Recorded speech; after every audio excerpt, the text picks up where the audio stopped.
दिल्ली सल्तनत का वह राजवंश जिसने लगभग 100 वर्षों तक शासन संभाला। कह रहा है क्या गुलाम वंश है, क्या खिलजी वंश है, क्या तुगलक वंश है कि लोधी वंश है।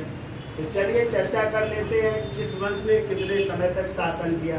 तो आपको पता है गुलाम वंश की स्थापना हुई थी 1206 में, और ये गुलाम वंश आपका रहा 1206 से लेकर के 1290 ईस्वी।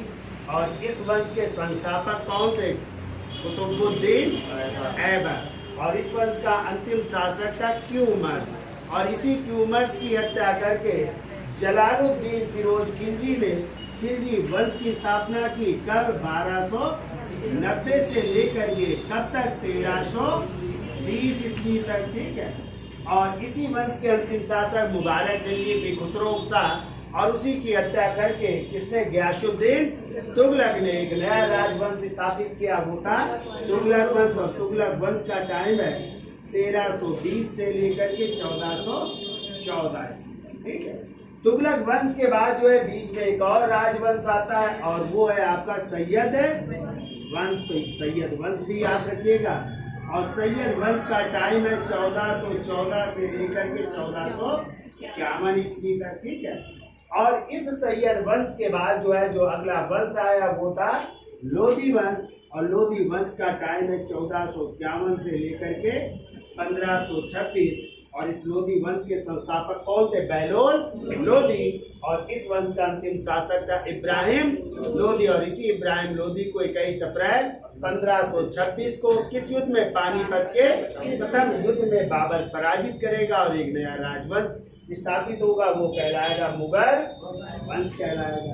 अब देखिए देख लेते हैं इसका कितना वंश है। तो 1206 से 1290 यानी कितने वर्ष शासन किया?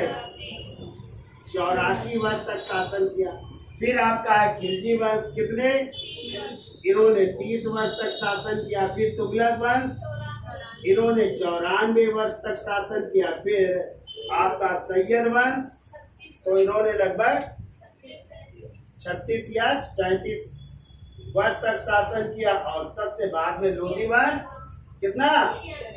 इन्होंने लगभग 76 वर्षों तक शासन किया। अब देख लेते क्या पूछा गया। लगभग 100 वर्षों तक शासन किसने किया? तो क्या हो जाएगा? 94 वर्ष किसका है? तुगलक वंश का। तो तुगलक वंश ने लगभग कितने वर्षों तक?